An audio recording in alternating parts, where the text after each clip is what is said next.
네, 안녕하세요. 오늘 개정된 자본시장법상 어떤 사모펀드의 체계가 어떻게 변경되는지에 대해서 간단하게 강의를 하게 된 법무부 이후의 백은성 변호사라고 합니다. 반갑습니다.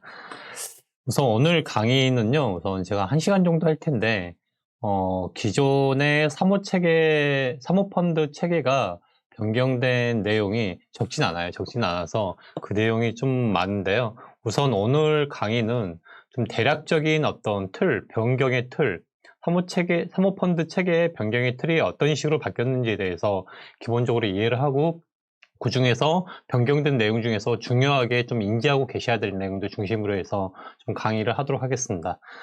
우선 보시면, 크게 순서는 뭐 이렇게 쭉 진행을 할 텐데요. 전반적인 사모펀드 체계 개편의 개요를 살펴보고, 그 다음에 기존 사모펀드 체계와 변경된 사모펀드 체계의 어떤 전후의 비교를 간단하게 해보고요. 그 다음에 주된 내용들 살펴본 다음에 그게 개정된 내용들이 어떻게 언제부터 어떤 식으로 적용될 것인지에 대한 내용인데요. 우선은 크게 일반 사모펀드, 일반 PF와 아니면 기관전용 PF가 있는 건데, 지금 강의를 들으신 분들의 대부분이 아마 기존의 경영참여형 PF를 하고 있으실 것으로 보여서 기관전용 PF에 대한 내용에 대해서만, 그 적용에 대해서는 설명을 드리도록 하겠습니다. 우선 보시면, 기존의 아직까지 시행이 안 됐기 때문에 개정된 자본시장법에 따라서 개편된 사모펀드 체계가 시행되는 거는 10월 21일입니다. 오늘이 14일이니까 일주일 후에 시행이 되는 거고요. 그래서 현재 기존의 사모펀드 체계는 보시면은 크게 이 전문 투자형 펀드, 그게 이 전문 투자형 펀드랑 전문 투자형 PF, 그리고 경영 참여형 PF 이 두 가지로 나뉘어져 있었던 거죠. 그래서 소위 전문 투자형 PF 같은 경우에는 한국형 히치펀드라 그래서 이 역시도 사실상 이 두 개의 유형으로 나눠진 것도 2014년도에 그때 자본시장법이 개편되면서 역시 사모펀드 체계가 개편이 됐었어요. 그래서 과거에 여러 개의 4개 정도로 이런 사모펀드 체계가 유형화되었던 것들이 크게 두 개로 전문투자형 PF와 경영참여형 PF로 두 개로 정리가 되었던 거고요. 그래서 전문투자형 PF 같은 경우에는 한국형 헤지펀드라 그래서 사실상 거의 모든 걸 투자할 수 있는 그런 펀드였던 거죠. 그리고 경영참여형 PF 같은 경우에는 경영참여 목적으로 투자를 해야 되는 것들인 거고요. 근데 결과적으로 뭐가 됐든지 간에 기존 사모펀드 체계에서는 그런 사모펀드에 출자를 하는 그런 투자자들의 그런 범위가 동일했습니다. 크게 투자자들의 범위를 기관 투자자들, 금융기관을 중심으로 하는 그런 기관 투자자와 그리고 전문 투자자, 기관 투자자는 아니지만 전문 투자자로 분류되는 이런 투자자들, 그리고 이 전문 투자자가 아닌 일반 투자자들, 예, 이런 경우 이 세 가지 유형으로 나눠본다면 이 세 가지 유형 모두 다 기존의 전문 투자형 PF와 경영참여형 PF의 LP로 출자가 가능했어요. 네. 가능했고, 다만 이제 그런 펀드의 투자 재산을 운영하는 방식에 있어서만 차이가 있었던 거죠. 전문 투자형 PF 같은 경우에는 경영 참여 목적으로 운영을 할 수가 없었던 거죠. 그렇기 때문에 투자할 수 있는 대상은 제한이 없었어요. 일반적인 증권에 대한 투자는 기본인 거고, 부동산에 대한 투자, 심지어 대출까지 가능했어요. 물론 개인에 대한 대출은 제가 금리 안 되는 거지만, 결과적으로 이렇게 운영 규제에서는 전문 투자형 PF 같은 경우는 되게 폭넓었지만, 하지만 대신에 경영 참여 목적 투자는 할 수 없었기 때문에 일반적으로 10% 이상의 주식 취득은 안 되었던 거죠. 네. 이에 반해서 경영 참여형 PF 같은 경우에는 말 그대로 경영 참여 목적으로 설립된 펀드이기 때문에 그 펀드 재산의 운용 방식이 제한이 되어 있었죠. 일반적으로 말하기 10% 룰이라고 이야기했는데 주식의 10% 이상을 투자를 하든지 취득을 하든지 그렇지 않으면 10% 미만이라고 하더라도 이사 선임권을 얻는 등 회사의 경영에 영향력을 행사할 수 있을 그런 권리를 확보하는 방식으로 그렇게 투자를 하도록 되어 있었던 거죠. 이런 방식으로만 투자가 가능했던 거고 다른 방식에 대한 투자는 허용이 되지 않았습니다. 결과적으로 따라 당연히 대출 같은 경우에도 불가능했던 거였고요. 크게 이렇게 두 가지 틀로서 기존의 사모펀드 체계는 있었다고 보시면 돼요. 그런데 이게 어떻게 변경이 됐냐 하면은 이번에 시행되는 개정된 그런 내용에서는 기존 전문 투자형 PF와 경영 참여형 PF의 가장 큰 차이는 펀드 투자 자산의 운용 방식의 차이라고 말씀드렸잖아요. 그런데 그 두 가지를 이론합니다. 그 두 개의 차이를 없애는 거예요. 장벽을 없애는 거죠. 다만 어떤 부분에서 차이가 나냐? 각각의 펀드에 출자할 수 있는 투자자들만 구분을 하는 거예요. 즉 일반 사모펀드와 기관 전용 사모펀드로 구분을 해서 일반 사모펀드에서는 어느 누구든지 출자가 가능해요. 예, 전문 투자자 아니면 기관 투자자, 일반 투자자들도 일정한 금액 이상만 출자를 하게 되면은 당연히 출자가 가능한 펀드가 일반 PF고요. 하지만 기관 전용 PF 같은 경우에는 말 그대로 기관만 출자를 할 수 있는 거죠. 예, 기관 투자자들만 출자를 할 수 있는 거고 거기다가 전문 투자자들 중에서도 약간 보면 가운데 전문 투자자가 가운데 살짝 걸쳐 있는데 그거는 기관 투자자가 아닌 전문 투자자들 중에 일부도 역시 LP 출자가 가능하기 때문에 이렇게 표시를 해놓은 거고요. 그래서 기관 전용 PF 같은 경우에는 주로 기관 투자자 및 이에 준하는 전문 투자자들만 출자가 가능하도록 이렇게 되어 있는 거예요. 이렇게 펀드에 출자할 수 있는 투자자들의 범위만 다르게 정하고 있어요. 하지만 이러한 펀드의 자산을 어떤 방식으로 운용할 것이냐에 있어서는 동일합니다. 차이를 두고 있지 않아요. 기존 과거의 체계에서는 전문 투자형 PF와 경영 참여형 PF 간에 투자할 수 있는 투자자의 범위는 동일했지만 펀드의 재산을 운용할 수 있는 방식에 있어서 확연하게 구분을 두었다면 개정된 내용에서는 펀드에 출자할 수 있는 투자자를 구분했어요. 일반 PF에서는 누구든지 출자를 할 수 있고 기관 전용 PF에서는 기관 투자자 및 이에 준하는 전문 투자자들만 투자를 할 수 있도록 여기에서 차이를 두고 펀드 재산의 운용 방식은 일원화한 것이라고 이해를 하면 됩니다. 그렇기 때문에 기존의 경영 참여 목적 투자를 강제하거나 배제하거나 그렇지 않았어요. 예. 그래서 일반 사모펀드가 됐든 기관 전용 사모펀드가 됐든지 간에 당연히 경영권 참여 목적에 투자를 할 수 있고 아니면은 그냥 일반적인 투자를 할 수 있고 어떤 투자든지 다 가능하게 됩니다. 그래서 지분 보유 의무의 규제가 없다고 있는 건데 예를 들어서 그런 거죠. 기존의 경영 참여형 PF 같은 경우에는 2년 이내에 펀드 재산의 50% 이상을 그 주식 10% 이상의 주식 취득 목적으로 운용을 해야 되는 거잖아요. 그러한 지분의 보유 의무가 있었어요. 그런데 그런 것들도 없어졌고요. 그리고 또 하나는 기존 경영 참여형 PF 같은 경우에는 이런 주식 증권을 취득하고 나서 6개월 이내는 처분할 수가 없는 처분 금지 제한이 있었잖아요. 그런데 그런 것들도 없어졌습니다. 이런 모든 경영 참여 목적으로 제한했던 이런 것들 다 그런 규제들이 없어진 거고요. 그래서 자유롭게 지분에 대해서 비율과 무관하게 그리고 투자의 시점과 보유 기간에 대해서 어떤 제한 없이 투자하는 게 가능하게 되었던 거고요. 그리고 의결권 제한 규제도 없었던 거예요. 과거에는 전문 투자형 PF 같은 경우에는 경영 참여 목적 투자를 할 수 없었기 때문에 10% 이상의 주식 취득을 할 경우에는 원칙적으로 그렇게 취득을 못하고 취득을 할 경우에는 10%를 초과하는 부분에 대해서 의결권 행사가 제한이 됐단 말이에요. 하지만 그런 것들도 여기서는 풀린 거예요. 그리고 이런 펀드에서 대출도 가능하고 여전히 개인에 대한 대출은 제한이 됩니다. 그래서 큰 틀에서 보시면 다시 한번 정리를 하면은 기존의 사모펀드에서는 전문 투자형 PF와 경영참여형 PF에서는 각 PF에 출자할 수 있는 LP는 동일하다. 일반 투자자 아니면 기관 투자자가 아닌 전문 투자자, 기관 투자자 어느 누구든지 출자를 할 수 있었고 각각 펀드 재산을 운영하는 방식만 구분이 됐었다. 하지만 이번에 개정된 내용에서는 일반 PF와 기관 전용 PF에 출자할 수 있는 투자자의 범위가 구분이 됐다. 일반 PF에서는 누구든지 다 기존처럼 누구든지 출자를 할 수 있고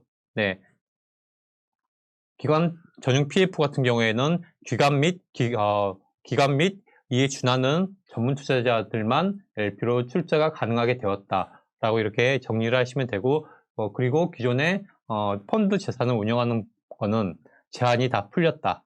예, 어디에든지 어떤 방식으로든지 투자를 할 수 있게 되었다라고 이해를 하시면 되겠습니다.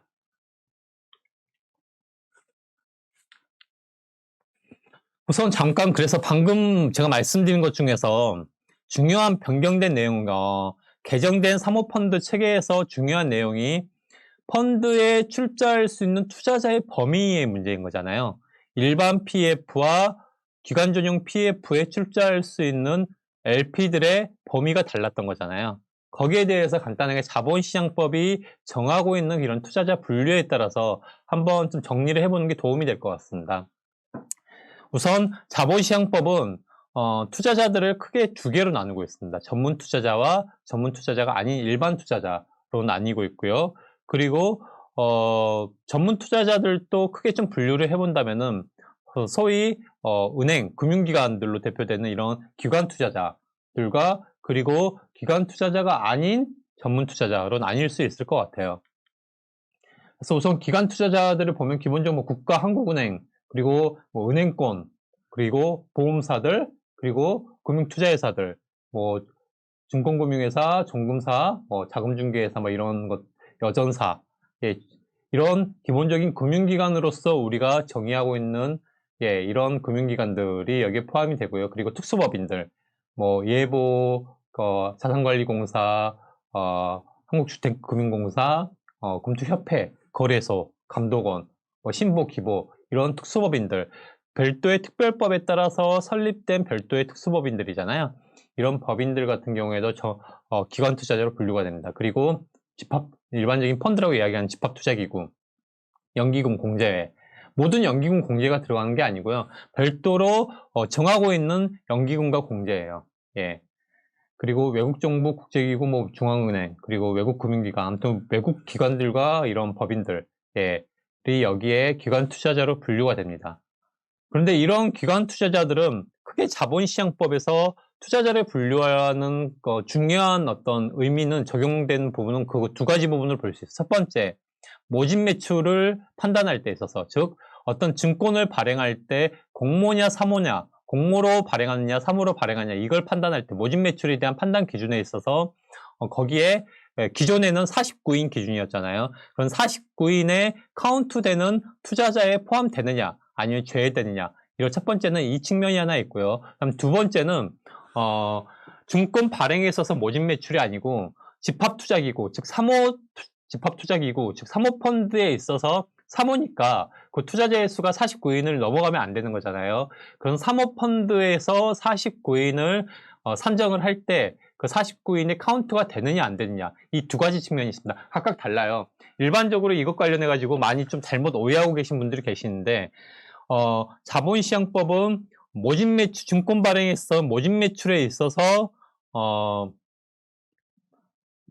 그 49인에 카운트되는 그런 투자자의 범위와 그리고 펀드, 사모펀드이냐 공모펀드이냐를 판단함에 있어서 49인에 카운트하는 그런 투자자의 범위가 일치하지 않아요.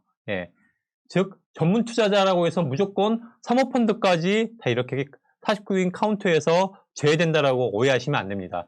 전문 투자자 중에서 일부만 제외가 되는 거고 일부는 그대로 카운트가 되는 거예요. 그래서 이런 기관 투자자들 같은 경우에는 둘 다 제외가 돼요. 그러니까 모집 매출, 공모 발행에 있어서 투자자 수에서도 제외가 되는 거고, 즉 기관 투자자를 제외한 나머지 투자자들로 이렇게 카운트를 하는 거고요. 사모펀드에 있어서 마찬가지로 제외가 됩니다. 그다음 두 번째 유형인 전문 투자자 중에서도 기관 투자자가 아닌 전문 투자자가 있죠. 여기 나와 있는 거 보면은 지자체, 그리고 기타 기금 및 공제회, 그리고 상장사들, 그리고 전문 투자자 요건을 갖춰서 등록한 일반 법인들, 투자상품 잔고가 100억, 그리고 외관법인이면서 50억인 경우, 이런 경우인 거죠. 그리고 전문 투자자 요건을 갖춰서 등록한 개인, 이것도 역시 아마 2019년도인 것 같은데 기존의 요건에서 대폭 낮췄죠. 전문 투자자 등록 제도를 만들었는데 워낙 요건이 까다롭다 보니까 실질적으로 전문 투자자로 등록한 개인이 얼마 안 됐을 거예요. 그래서 금융위원회에서 이 기준 요건을 낮춰가지고 좀 많은 개인들이 전문 투자자로 등록을 해서 좀 제도 활용을 하자라는 취지에서 금액을 금융투자상품 잔고로 5천만 원으로 낮췄어요. 예. 예. 그리고 소득이 1억, 본인 소득 아니 부합상 같은 경우는 아마 1억 5천만 원일 건데 이거나 아니면 재산이 5억이거나 이런 요건을 갖춰가지고 예전에는 사실상 개인 전문 투자자들 같은 경우에도 금투협회에서 등록을 하던 이렇게 되었을 텐데 지금은 그때 요건을 완화하면서 일반적인 증권사들에서도 다 등록이 가능하죠. 아무튼 이렇게 등록한 전문 투자자인 개인, 예, 들도 여기에 포함이 된다고 하겠습니다. 이러한 기관 투자자가 아닌 전문 투자자들 같은 경우에는 원칙적으로 공사무 발행에 있어서 투자자 수에서는 제외가 돼요. 네, 그렇기 때문에 기관 투자자가 아닌 전문 투자자를 제외한 나머지 일반 투자자만으로 모집 매출을 판단을 합니다. 하지만 사모펀드에 있어서는 여기에 카운트가 돼요. 원칙적으로 기관 투자자가 아닌 전문 투자자들인 경우에는 여기에서는 기본적으로 사모펀드에 있어서는 카운트가 됩니다. 여기에서 이 차이가 중요하고요. 이건 구분을 하셔야 돼요. 예, 그렇기 때문에 예를 들면 어떨까요? 우리가 이번에 펀드를 결성을 했다.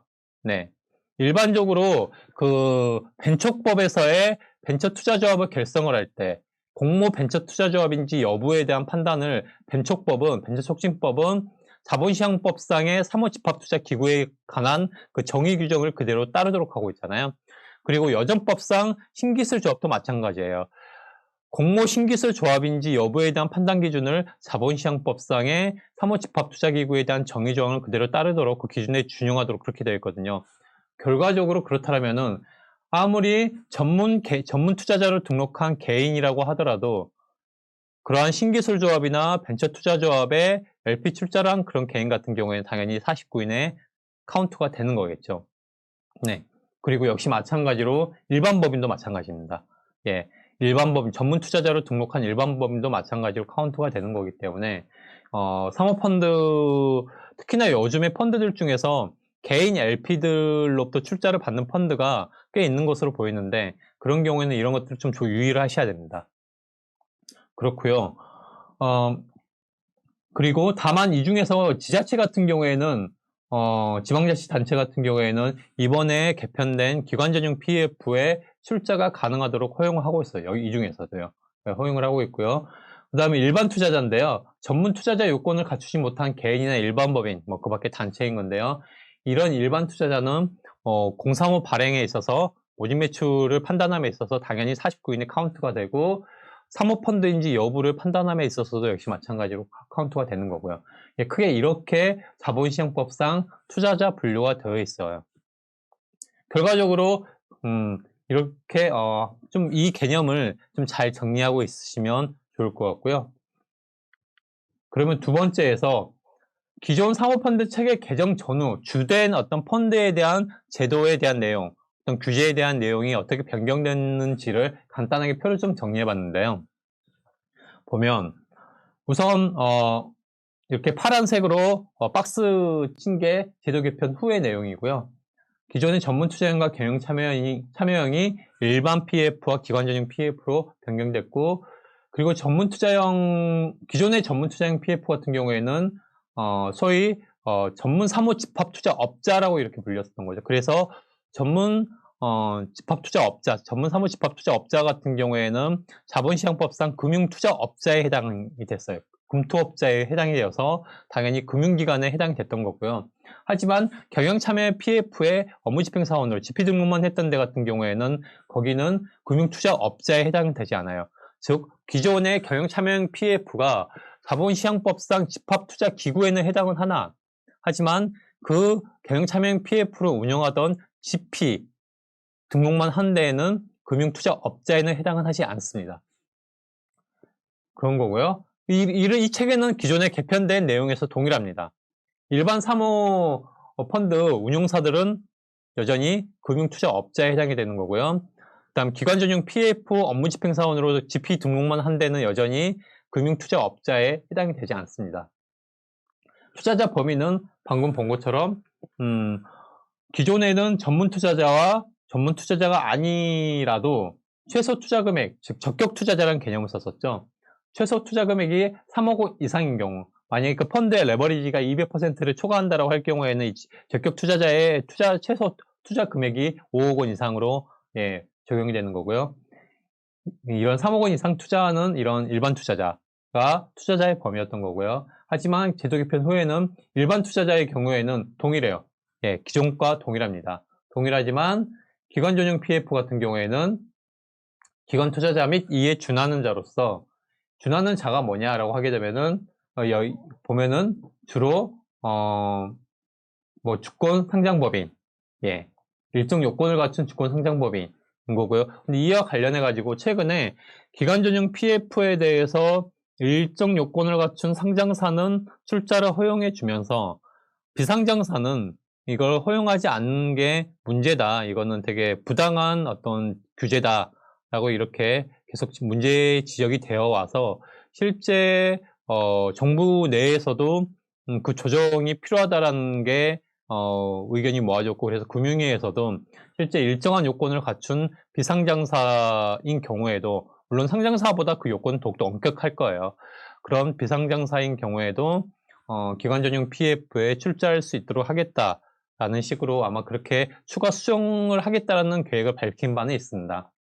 그렇고요. 그리고 또 하나는 기존의 기관 전용 PF, 기존 금융위 안에 따르면은 모태펀드, 한국벤처투자 같은 경우에는 출자가 안 되잖아요. 왜냐하면 한국벤처투자는 아까 말씀드린 것처럼 기관 투자자에 해당이 안 되잖아요. 그렇죠?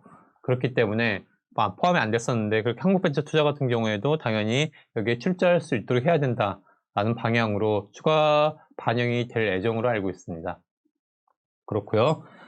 그 다음에 사모펀드를 그럼 설립 보고하는 건데요. 기본적으로 기존의 사모펀드 역시 마찬가지로 예전에는 이게 펀드 설립 보고제였단 말이에요. 설립 보고를 하기 전에는 2014년도에 사모펀드 체계가 개편되기 전에는 펀드를 PF를 설립을 하고 나면 등록을 해야 됐어요. 그래서 펀드를 등록해야만이 그 다음에 투자가 가능했던 거였거든요. 하지만 그게 바뀌어서 2014년도부터 사모펀드를 등록할 필요 없이 설립하고 나서 그냥 보고만 하면 되도록 이렇게 했었던 거죠. 그리고 그 사업 보고는 원칙적으로 사후 보고였던 거고요. 그래서 설립일로부터 2주 이내. 여기서 설립일이라고 하는 것들은 통상적으로 등기 신청일이에요. 여러분들 PF 설립 등기를 보시면 아시겠지만 회사 설립일이라고 나와 있는 건데, 그 날짜가 대부분 PF의 설립 등기 신청일과 일치합니다. 그 날로부터 2주 이내에 보고를 하도록 되어 있었던 거고요. 다만 경영참여 PF도 마찬가지였어요. 다만 예외적으로 즉시 보고 하도록 했던 것들은, 예를 들면 GP의 특수관계인의 출자 비율이 30%를 넘거나 상출 집단에 소속되어 있는 그 계열사가 계열사가 30% 이상을 넘게 출자를 하거나 이런 경우에 있어서는 즉시 보고를 하도록 이렇게 되어 있었던 거죠. 이게 기존의 보고 체계였는데 이번 제도 개편에도 마찬가지로 동일합니다. 동일해요. 다만 여기에서 즉시 보고를 하도록 되어 있는 것들은 뭐 때문이냐면, 이거는 일정한 펀드가 일정한 목적하에서, 즉 일종의 공정거래 이슈로 보시면 될 거예요. GP의 어떤 GP가 속하는 기업 집단의 특수한 목적하에서 펀드가 운영된 경우, 즉 특정 기업을 지배하려고 하는 경우, 또는 시장에서의 상당한 지배력을 가질 가능성이 높은 그런 상출 집단 소속의 기업이 이 특정 이런 경영참여 펀드 PF를 이용을 해서 특정 기업에 대한 지배력을 확보하려고 하는 경우, 이런 경우에는 최대한 빨리 보고하도록 해서 그런 문제가 없는지를 보겠다라는 거거든요. 그런데 기존의 제도 개편된 내용에서는 일반 PF가 됐든지 간에 기관 전용 PF가 됐든지 간에 어떤 경영 참여 목적이 전혀 완전 풀린 거잖아요. 하고 싶으면 해도 되는 거고 안 해도 되는 거고 이렇게 됐던 거기 때문에, 위와 관련되어서 경영 참여 목적 펀드로 하려는 경우에는 아까 말씀드린 것처럼 즉시 보고 사유가 적용이 됩니다. 그래서 이번에 일반 PF나 기관적인 PF가 경영참여 목적 펀드가 아닐 수도 있는데 만약에 경영참여 목적 펀드로 운영을 하겠다. 10% 이상 지분 취득을 하겠다. 라고 한다면 그런 내용을 정관에다가 반영을 해야 돼요. 정관에 반영을 해야 되는 거고 따라서 기존의 즉시보고 사유에 해당되는 경우에는 그런 경영참여 목적이 있음을 명시한 사모펀드 PF 같은 경우에는 즉시보고를 설립보고를 해야 됩니다.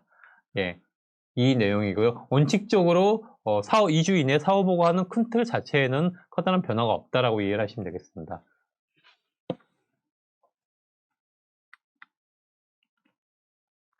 그리고요, 투자자 보호 장치인데요. 기존에 투자자 보호라는 게 없었죠. 기존 자본시장법에서는 전문 투자형 PF가 됐든지 아니면 경영참여형 PF가 됐든지 간에 별도의 투자자 보호 장치가 없었다고 보시면 돼요.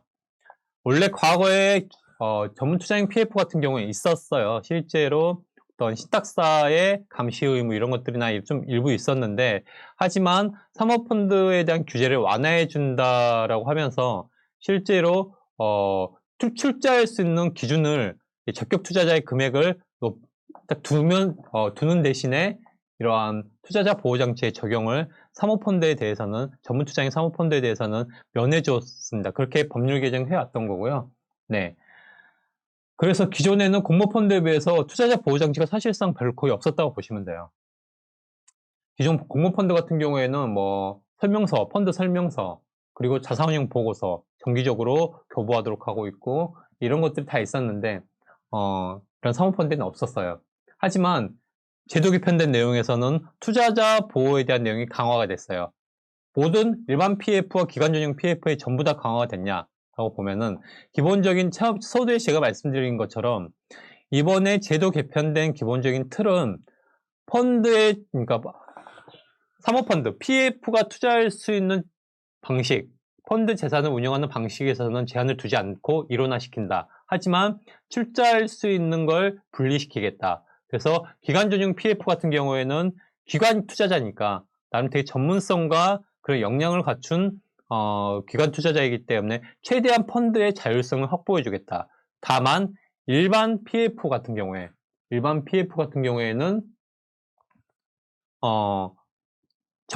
기관 투자자가 아닌 다른 일반 투자자들도 포함이 되어 있기 때문에 투자자 보호를 강화하겠다라는 그런 취지로 보시면 되겠습니다. 근데 일반 PF 같은 경우에도 마찬가지로 기존의 경영참여형 PF가 기관 전용 PF인 거고 전문 투자형 PF가 일반 PF인 건데 그런데 일반 PF라고 하더라도 당연히 이 전문 투자자, 그쵸? 전문 투자자들만을 그렇게 LP로 이렇게 받을 수가 있는 거예요. 그러니까 여기에서 일반 투자자가 LP로 안 들어올 수 있는 거죠. 그런 경우에는 전문 투자자들로만 결성된 일반 PF 같은 경우에는 현행과 동일하게 투자자 보호에 있어서 자유롭게 풀어주겠다는 거예요. 하지만 일반 투자자들을 대상으로 할 경우에는 투자자 보호를 강화하겠다. 여기서 주된 강화의 내용은 어떤 거냐면요. 뭐 판매사, 펀드를 갖다가 사모펀드를 판매하는 판매사들에게 일정한 의무를 부여하는 거죠. 집합투자규약이 그러니까 펀드의 핵심 설명서가 있는 건데 그런 핵심 설명서의 내용이 집합투자규약에 일치하는지 그리고 구체적인 어떤 자산운용 보고서의 내용이 이러한 집합투자규약이나 핵심 설명서의 내용과 위배되거나 일치하지 않는 부분들이 있는 건지 이런 것들에 대해서 감시 의무를 부과를 하는 거고요. 예, 만약에 거기에 대해서 위배가 됐다, 그런 것 잘못된 부분들이 발견이 됐다 그러면은 그런 판매사들이나 스탁사들에게 감시권을 주고 만약에 문제가 생기면은 그것들을 감독기관에게 이렇게 신고하도록 그렇게 의무를 부여한 것인 거죠. 예. 그래서 이렇게 정리하면 되겠습니다. 그래서 결과적으로 개편된 내용에서도 투자자 보호장치가 강화된 내용이 적용되는 것은 일반 PF 중에서도 일반 투자자들을 LP로 포함하고 있는 펀드만 해당된다. 기관 전용 PF와 전문 투자자들만을 대상으로 하고 있는 일반 PF는 그 적용이 없다라고 보시면 되겠습니다. 그 다음에 운용 목적은 아까 말씀드린 것처럼 기존에는 뭐 경영참여 목적, 전문 투자형 같은 경우에는 경영참여 목적이 아니어야 되는 거고, 경영참여형 PF 같은 경우에는 경영참여 목적으로만 펀드 재산을 운용할 수 있도록 되어 있는 건데, 하지만 이 구분이 없어졌다. 펀드 재산의 운용 방식에 있어서 일원화시키고 규제가 없어졌다라는 겁니다. 그리고요, 그 다음 내용이 운용 방법과 관련해서 우선 차입인데, 기존의 전문 투자형 PF 같은 경우에는 40% 이내에서 자기 자본의 40% 이내에서 차입하는 게 가능했어요. 하지만 경영참여 PF 같은 경우는 원칙적으로 제한이 되고 예외적인 경우에만, 네, 예를 들어서 펀드 운용비용 충당을 위해서 꼭 필요한 경우, 이런 것처럼 예외적인 경우에만 10% 이내에서 차입이 가능하도록 되어 있는 건, 다만 이때는 차입을 SPC단에서 자본시장법상 투자목적회사 단에서는 30% 이내에서 이렇게 레버리지를 일으키는 것을 허용을 해줬던 거죠. 하지만 이번에 개편된 내용, 변경된 거에서는 일반 PF, 기관적인 PF 구분 없이 모두 자기 자본의 40% 이내에서 차입이 가능하도록 되어 있습니다. 이 비율은 당연히 만약에 SPC를 설립을 한다 그러면은 당연히 PF단과 SPC단 둘 다 합친 것으로 비율을 산정을 해야 되는 거고요. 그다음 대출. 기존의 전문 투자형은 대출은 가능하고 다만 개인 대출은 금지됐지만 경영참여형은 대출이 불가했잖아요. 하지만 이번에 제도 개편된 펀드 같은 경우에는 가능하다. 일반 PF가 됐든지 간에 기관 전용 PF가 됐든지 간에 대출로 펀드 재산을 운영하는 것은 가능하다라는 거예요. 다만 만약에 대출로 운영을 하고 싶을 때에는 실제로 이런 집합투자규약에 이런 것들을 다 넣어야 돼요. 예. 실제 이번에 변경된 내용 중에서 집합투자규약을 처음에 운용사가 집합투자규약을 만들 때 그 내용을 상세하게 다 중요한 사항들은 다 명시를 하도록 이렇게 정하고 있는 건데, 대출도 여기에 포함이 됩니다. 예.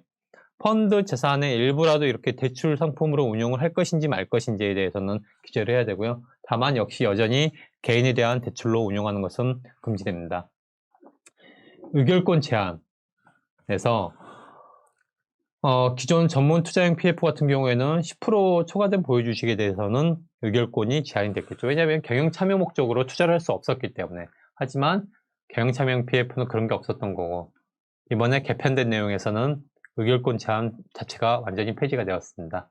그리고 지분투자 같은 경우에는 전문 투자형 같은 경우는 기본적으로 50% 이상 이런 것들이 투자를 할 수 없었기 때문에 해당 사항이 없었지만, 경영참여형 PF 같은 경우에는 2년 이내에 펀드 자산의 50% 이상을 10% 이상 주식 취득하는 거에 사용을 하도록 되어 있었고, 예, 그리고 취득한 주식 등은 6개월 이상 경과해야 처분할 수 있도록 이런 조항들이 있었는데, 이런 것들이 전부 다 폐지가 되었어요. 언제든지 이렇게 이런 지분 투자가 가능하도록, 네, 그리고 언제든지 매각해서 처분할 수 있도록 그렇게 하고 있습니다. 그리고요, 보고 의무 관련해서, 펀드 보고 관련해서 기존의 전문 투자형 같은 경우에는 이거는 대개 금융투자업자, 전문 사무집합투자업자로서의 금융투자업자에 해당됐기 때문에 금감원에 좀 까다로운 이런 보고 체계가 있었던 거죠. 업무 보고서는 매달 이렇게 제출을 했어야 됐었고, 펀드에 대한 자산운용 보고서, 펀드 보고서 같은 경우에도 반기별로 제출을 하도록 했다가, 특히 올해 초부터 사모펀드 사태 이후로 올해부터는 분기별로 이렇게 제출하도록 바뀌었었죠. 이에 비해서 경영참여형 PF 같은 경우는 되게 보고 의무가 되게 많이 완화되어 있었던 거였죠. 업무 보고서 자체는 없었죠. 네. 심지어 GP 등록을 할 때 등록 신청을 하지 않습니까? 그런데 등록 신청서에 기재한 사항이, 중요한 사항들이 변경됐을 때도 GP 등록에 대한 변경 등록을 하도록 한 절차가 없었어요. 아예. 예. 거기에 따른 변경 보고에 대한 의무도 없었던 거고요. 다만 이제 펀드에 대한 보고서, 정기 보고서 같은 경우에는 반기별로 제출하도록 되어 있었죠. 경영참여형 PF의 정기 보고서는 반기별로 제출하고, 다만 펀드 사이즈가 100억 미만이다라고 할 경우에는 연도별로, 사업연도별로 제출하도록 이렇게 됐었습니다. 하지만 제도 개편된 후에는 일반 PF, 기존의 전문투자형 PF는 일반 PF는 그대로 적용돼요. 그대로 유지가 됩니다. 그대로 유지가 되는 거고요. 네. 하지만 경영참여형 PF가 이렇게 바뀐 기관전용 PF 같은 경우에는 역시 마찬가지로 업무보고서는 정기적인 이런 업무보고서를 제출하는 것은 역시 적용되지 않습니다. 다만 GP 등록사항이 변경된 경우에는 변경보고를 하도록 이렇게 명시를 하고 있습니다. 펀드 보고서 같은 경우에도 마찬가지로 반기별로 이렇게 제출하는 걸로 현행과 동일하게 적용을 하고 있다고 보면 되겠습니다. 결과적으로 이렇게 보고 의무 자체는 기존의 전문투자 사모펀드 체계와 비교했을 때 별로 크게 바뀐 건 없습니다. 그대로 유지된다라고 보고, 다만 기관전용 PF 같은 경우에 기존의 경영참여형 PF의 GP에 대한 중요한 사항이 등록된 사항이 변경된 경우에 변경보고 의무가 없었는데 그것만 따로 신설되었다라고 이해를 하시면 되겠습니다.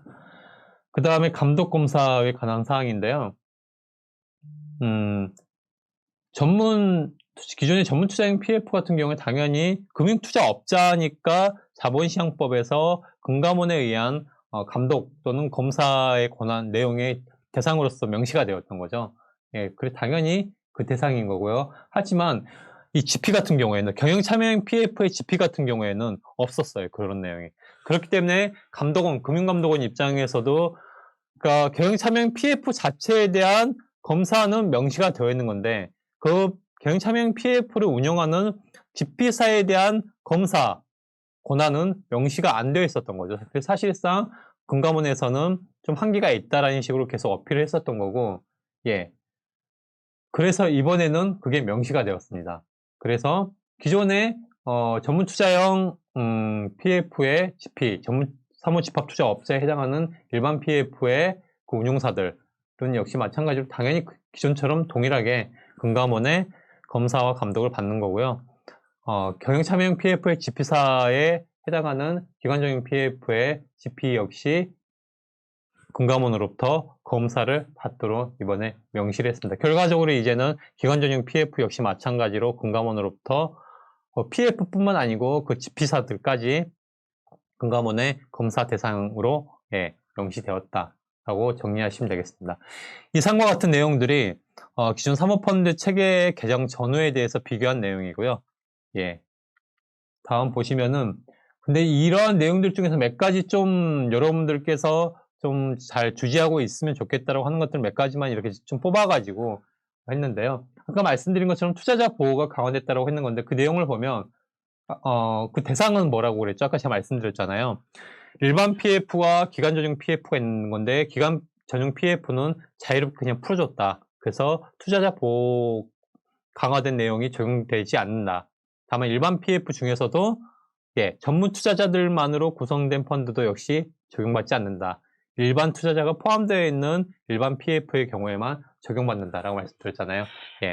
그 내용을 보면 운용사 같은 경우에는 우선 비시장성 자산, 예를 들면 시장에서 바로 이렇게 환가될 수 없는 자산이겠죠. 주로 비상장사 주식이 아마 대표적인 예가 될 건데 펀드 재산의 50% 이상을 이런 비시장성 자산에 투자를 한 경우에는 기본적으로 개방형 펀드로 만들 수가 없어요. 기본적으로 기존의 어떤 전문 투자형 PF 같은 경우에는 펀드 유형이 있잖아요. 뭐 개방형으로 할 것인지 폐쇄형으로 할 것인지 뭐 여러 가지가 있는 건데 기본적으로 개방형이라 하는 것들은 환매권이 보장되는 걸 말하는 거거든요. 그래서 언제든지 새로운 출자자들이 이렇게 들어왔다 나갔다 할 수 있는 것들이 말하는 건데 근데 이럴 경우에는 환매가 허용되지 않도록 했습니다.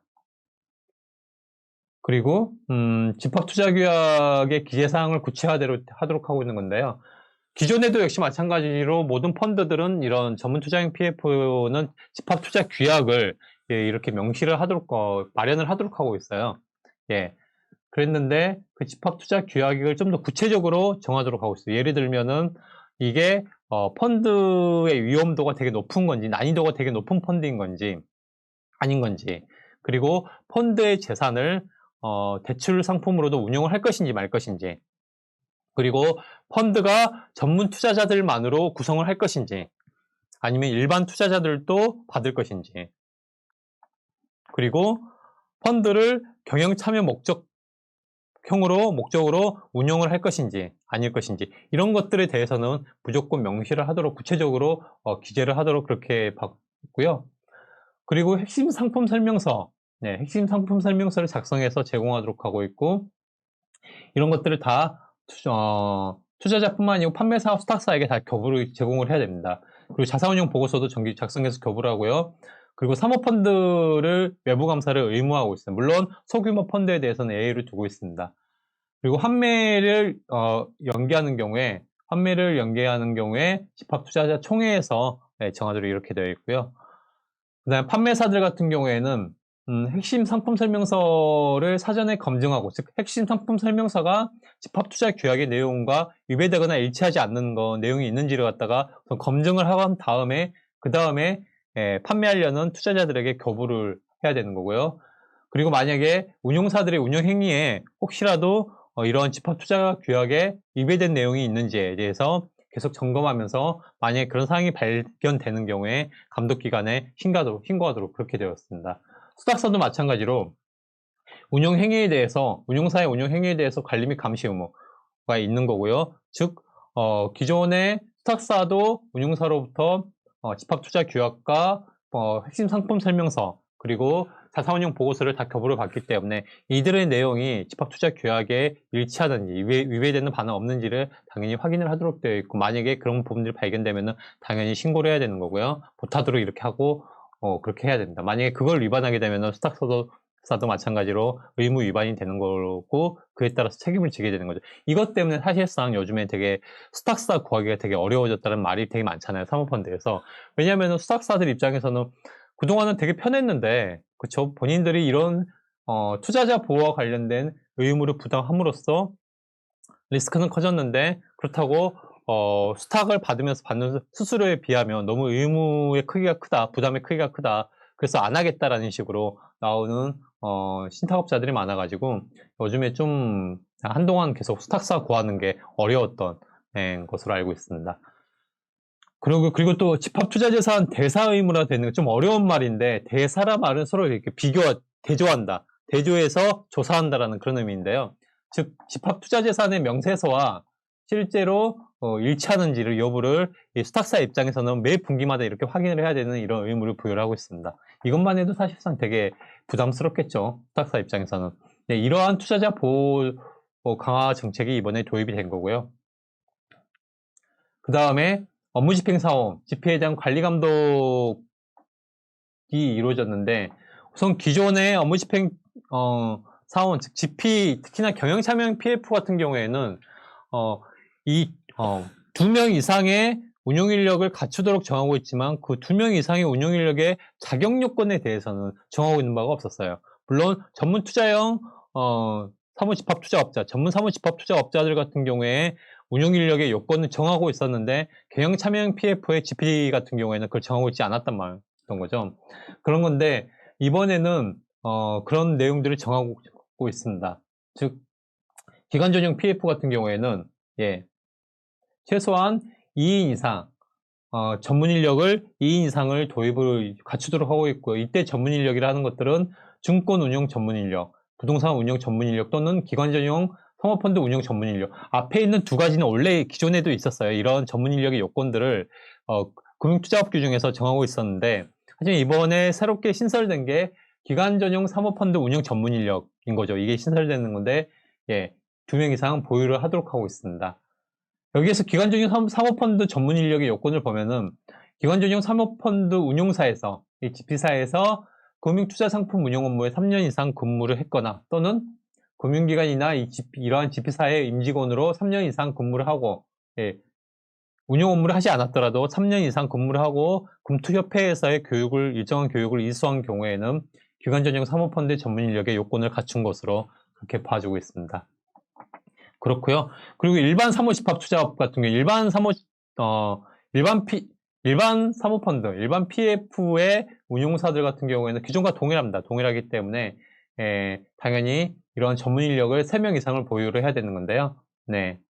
다만 증권운용 전문인력, 부동산 운용 전문인력은 직군 최소한 1명 이상은 보유를 하도록 이렇게 하고 있습니다. 그래서 이러한 요건을 갖춰야 돼요. 근데 지금 당장 그동안 경영 참여형 PF의 GP사로서의 펀드를 결성해서 운영해왔던 데 같은 경우에는 이런 요건을 충족 못한 데가 있을 수 있잖아요. 그렇죠? 근데 당장 이걸 어떻게 적용을 하냐, 기관 전용 PF로서 이걸 어떻게 준수를 하냐라는 것 때문에 이 운용인력 요건에 대해서는 1년 동안 유예를 해줬습니다. 1년 후에는 이 요건들을 다 갖춰야 됩니다. 그리고 두 번째는 업무집행사원 등록 후에 변경사항이 발생된 경우, 아까 제가 잠깐 말씀드렸는데요. 기존에는 업무집행사원으로 GP 등록한 이후에 펀드 결성을 하고 나서 그 GP 등록할 때 그 주된 내용이 변경됐음에도 불구하고 이걸 보고할 의무가 없었던 거였거든요. 하지만 이제는 그 2주 이내에 변경 보고를 하도록 명시를 했고요. 그리고 이 GP사들 같은 경우에는 매년 1회 재무상태표를 제출하도록 하고 있습니다. 그리고 업무집행사원에 대한 GP에 대한 금감원의 감독 및 검사 권한을 명시를 했고요. 되게 포괄적으로 정해져 있어요. 물론 여기에서는 뭐 금융시장의 안정 또는 건전한 거래 질서를 위하여 필요한 경우로 한정되어 있다고 하는 건 이거 자체가 요건이 되게 포괄적이잖아요. 그렇기 때문에 금감원은 언제든지 본인이 봐가지고 이러한 우려가 있다라고 판단되면은 해당 GP사에 대해서 검사를 할 수가 있겠죠. 그래서 만약에 이 검사 결과 어떻게 됐냐, 기존 이제는 금감원에서 검사 결과 뭔가 큰 문제가 발생된 경우에는 이런 등록을 직권으로 말소할 수 있도록 정하고 있습니다. 예, 이러한 일반 PF의 운용사나 아니면 기관 전용 PF의 운용사가 됐든지 간에 어떤 경우든지 간에 필요하다라고 일정한 요건 하에서 큰 문제가 발생된 경우에는 금감원에서 직권으로 등록을 말소시킬 수 있도록 됐습니다. 만약에 이렇게 GP사로서의 등록이 말소됐다고 하게 되면은 이런 동종 이런 업계에 5년 동안은 아마 진입할 수가 없게 되는 이런 페널티가 부여가 되는 거죠. 그렇게 되는 거고요. 그 다음에 투자 운용 인력이 아닌 자의 운용 행위 금지인 건데요. 기존에 운용 인력을 최소한 갖추도록 되어 있잖아요. 그렇기 때문에 펀드 재산의 운용은 이런 운용 인력에 의해서만 운용하도록 되어 있는 겁니다. 운용 인력이 아닌 다른 자에 의해서 펀드 운영하는 것은 금지를 하고 있는 거고요. 그렇고, 네. 다만 이건 역시도 기존에 이미 설립되어 있던 사모펀드 같은 경우에는 이 조항을 3년 동안 유예를 한 거고요. 왜냐하면 아까 말씀드린 것처럼 운용인력 요건을 바로 즉시 갖추어 가지고 시행하는 것이 좀 어려운 면이 있어서 1년 동안 유예를 해줬다 그랬잖아요. 예. 그런 것들 때문에 이거 조항은 역시 3년 동안 유예를 한 거고, 시행 이후에 설립된 사모펀드 같은 경우는 1년 동안 유예를 해주고 있습니다.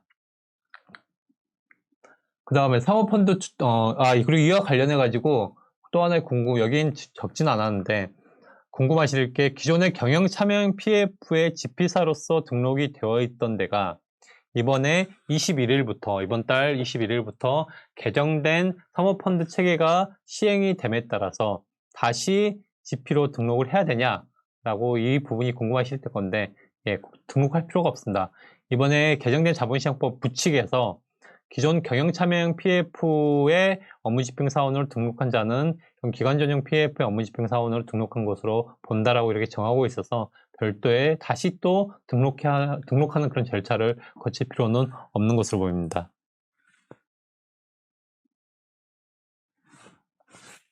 제가 강의하다 보니까 질문이 올라왔네요. 기관전용 PF 출자를 할 때, 예, 최소 투자금액 요건 없습니다. 예.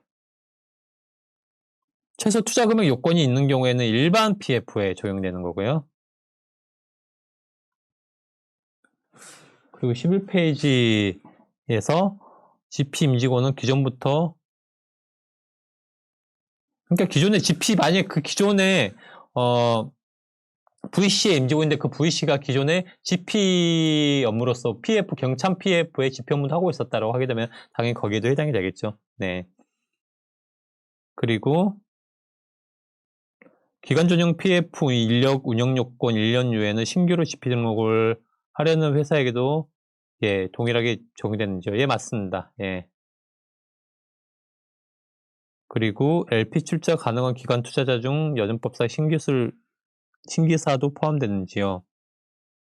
예, 여전사니까요. 예, 신기사도 포함이 되죠. 아까 말씀드린 것처럼 기관 투자자가 있었잖아요. 그러니까 투자자 범위 중에서 일반 투자자, 전문 투자자가 있고 전문 투자자 중에서도 기관 투자자와 기관 투자자가 아닌 자가 있는 건데 여전사는 기관 투자자에 해당됩니다. 그리고 신기사는 여전사에 해당이 되는 거죠. 그리고 투자 운용 인력이 인력이에요. 여기서 말하는 운용 인력이 전문 인력을 말하는 겁니다. 그렇고요. 다음 페이지 보면은 또 하나의 중요한 내용이 사모펀드의 투자자 수를 확대했어요. 기존에는 뭐 할 것 없이 49인이었잖아요. 다만 49인에 카운트가 되는 투자자와 카운트에서 제외된 투자자가 있었던 거잖아요. 예를 들면은 기관 투자자 같은 경우에는 기존에 49인 카운트에서 제외가 됐던 거잖아요. 예. 하지만 이번에는 49인을 100인으로 바꿨어요. 100인으로. 네, 100인, 최대 100인까지 할 수 있는 거예요. 그런데 여기서 주의해야 될 거는 일반 투자자, 그 100인 가운데서도 역시 마찬가지로 일반 투자자는 49인을 초과할 수 없어요. 그러니까 예를 들면 전문 투자자만으로 100인을 채우는 건 가능해요. 예. 그리고 전문 투자자, 기관 투자자는 기본적으로 여기 카운트가 안 되는 거니까요. 하지만 여기서 말한 전문 투자자는 기관 투자자가 아닌 전문 투자자를 말하는 거예요. 예. 이럴 경우에는 기존에도 49인의 카운트가 됐던 거니까. 그래서 기관 투자자가 아닌 이런 전문 투자자 60명, 그리고 일반 투자자 40명, 이게 가능하다는 거예요. 하지만 기관 투자자가 아닌 전문 투자자가 50명, 일반 투자자 50명, 이게 안 된다는 거예요. 그래서 결과적으로는 이걸 산정을 할 때 100인 이내에서만 가능하지만 이렇게 확대가 되었지만 여전히 그 100인 중에서도 일반 투자자는 49인 이하를 유지를 해야 된다라는 점은 유의를 하셔야 됩니다. 그리고 이러한 자본시장법에 따른 어떤 사모펀드의 기준으로서의 49인이 100인으로 바뀐 거잖아요. 100명으로. 바뀐 거는 이해 자본시장법상의 펀드에 따른 거예요. 나머지 다른 특별법에 따라가지고 개별법에 따른 펀드들 같은 경우에는 그 개별법에서 자본시장법상의 이 사모집합투자기구에 대한 정의, 기준을 준용한다라고 명시하고 있지 않는 이상 거기는 여전히 기존 체계를 기준을 유지를 아마 할 겁니다. 그런데 벤처 투자조합과 신기술조합 둘 다 공모 벤처 투자조합, 공모 신기술조합에 대해서 자본시장법상 이 조항을 다 준용을 하도록 그렇게 정하고 있죠. 그렇고요. 다음은 기관 전용 PF 투자자 범위인 건데요. 여기에서 다시 한번 정리를 하게 되면 아까 말씀드린 것처럼 기관 전용 PF의 투자자는 기관 투자자 및 이에 준하는 투자자인 건데 이렇게 정하고 있는 거예요. 기관 투자자로서 전문 투자자로서 대통령령으로 정하는 투자자인 건데 여기에서 대통령령으로 정한 투자자가 아래에 나와 있는 거예요. 기관 투자자와 그리고 이에 준하는 자로서의 기금 공제, 기관 전용 사모펀드. 여기 중요한 거. 기관 전용 사모펀드만 여기에 해당이 되는 거예요. 전문 투자자 중에서 기존에는 전문 투자자 중에서 집합투자기구는 전문 투자자에 해당이 됐어요. 하지만 근데 집합투자기구 중에서 이 사모펀드 중에서는 일반 PF와 그다음에 기관적인 PF가 있는 건데 일반 PF는 이 기관 투자자에 준하는 자에 해당하지 않습니다. 그거 유의하셔야 돼요. 기본적으로 그거 어떻게 정하고 있는 거냐면 보면은 자본시장법 시행령에서 개정된 자본시장법 시행령에서 쭉 열거를 하고 있는 건데 그 중에서 전문 투자자 중에서 집합투자기구는 제외한다 그렇게 되어 있어. 그리고 다른 호에서 거기에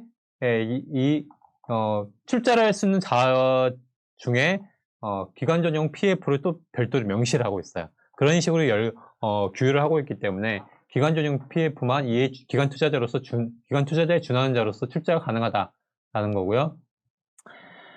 주권상장법인. 다만 기관적인 PF라고 하더라도 처음에 경영참여 목적으로 한다라는 걸 명시를 한다. 경영참여 목적의 기관적인 PF다라고 하게 되면은 당연히 다른 기관적인 PF를 출자가 안 되겠죠. 왜냐하면 경영참여 목적이 아니기 때문에 그거는. 그리고 주권상장법인 중 일정 요건을 갖추고 협회에 등록한 자들 같은 경우에는 기관 투자자에 준하는 자로서 출자가 가능하다. 그리고 아까 말씀드린 것처럼 일반 비상장법인 경우에도 일정한 요건을 갖춘 경우에도 역시 가능하도록 이렇게 추가적인 반영이 될 예정이다 라는 말씀 드리고요. 그리고 이에 준하는 외국인 드립니다. 이게 1호예요. 대통령 전문 투자자로서 대통령령으로 정하는 투자자가 바로 여기에 해당되는 거고, 그 다음에 2호가 결과적으로 GP 임원과 운용 인력입니다. GP 임원 또는 운용 인력은 1억 이상, 1억 이때 투자만 가능한 1억 원 이상을 할 때에는 여기에 대해서 출자를 할 수 있도록 이렇게 되어 있습니다. 오타가 있네요.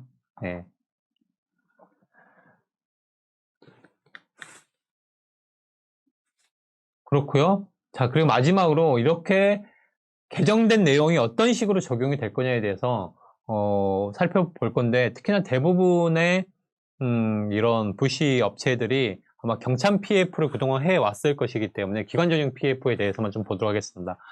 기존에 개정된 자본시행법 시행 전에, 그러니까 올해 이번 달 21일부터 시행이 되는데 이미 설립된 경참 PF와 그런 경참 PF가 출자한 투자 목적 회사는 이렇게 개정된 개정법에 따라서 설립된 기관전용 PF와 그런 해당 기관적인 PF가 출자한 투자 목적 회사로 간주를 하도록 되어 있습니다. 다만 이러한 기관전용 PF로 간주를 하는데, 그런데 기존의 그 경참 PF의 LP 중에서 기관전용 PF에 출자할 수 없는 LP들 있잖아요. 일반 투자자라든지 아니면 기관 투자자에 준하는 자로서 기관 투자자가 아닌 이런 전문 투자자들, 그런 데가 들어가 있다라고 할 경우에는 그러한 펀드의 자산 운용 방법에 대해서는 기존의 자본시장법 내용이 그대로 적용을 하도록 하고 있습니다.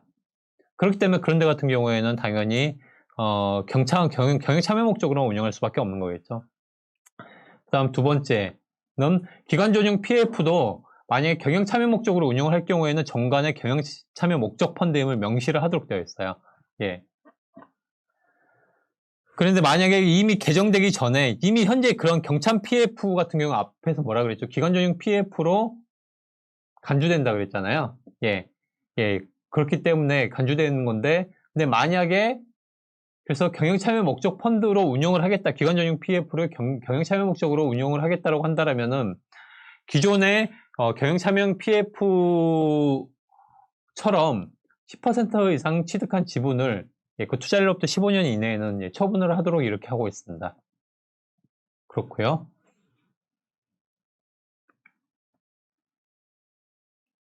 그리고 세 번째는 개정된 자본시장법 시행 전에 설립되어 보고된 경참 PF 같은 경우에는 LP 출자를 추가적으로 받을 수 없어요. 그냥 그대로 가야 돼요. 그러니까 기존에 구분하셔야 되는 게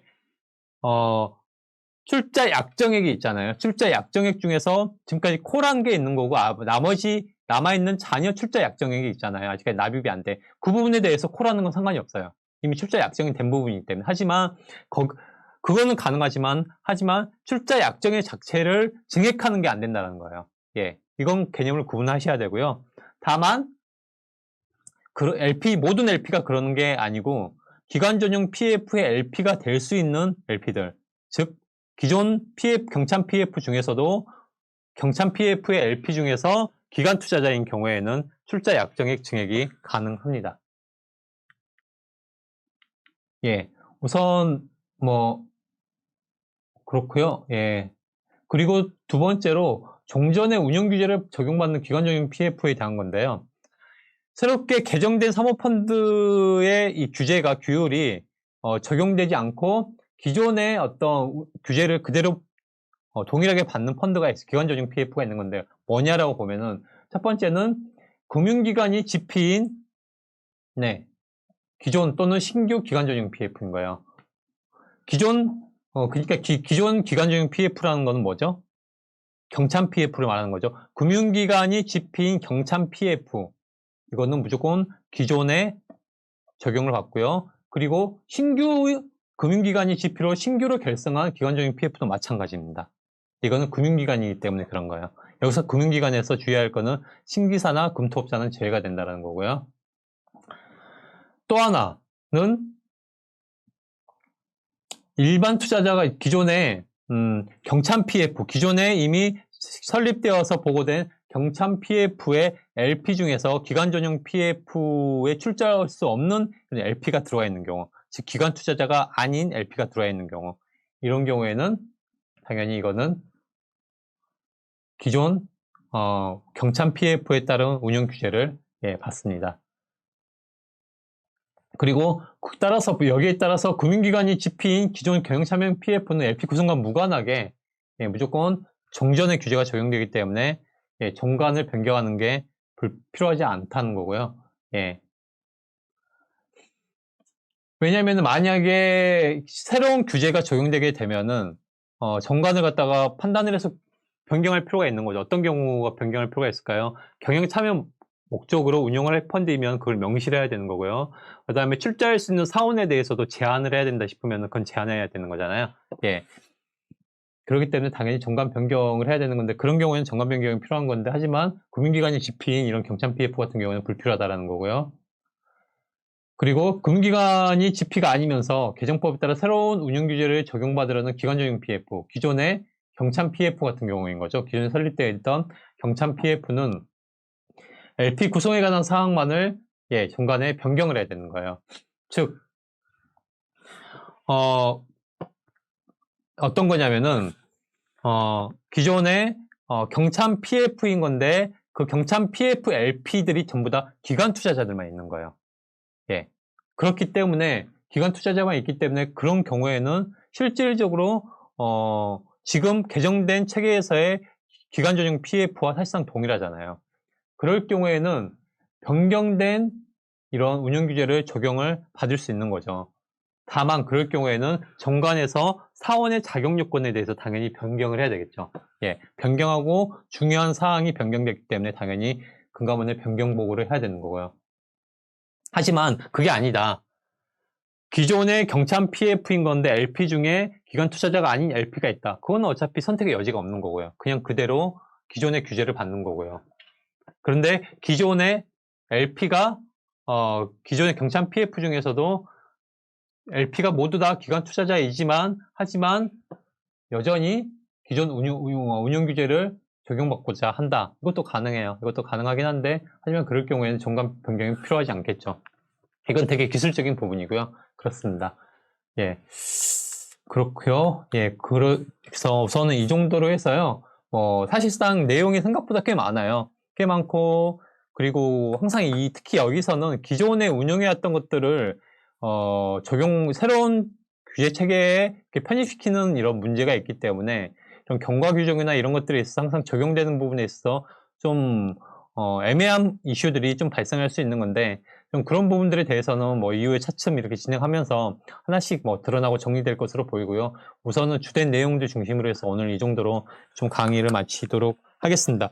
혹시나 궁금하신 사항들은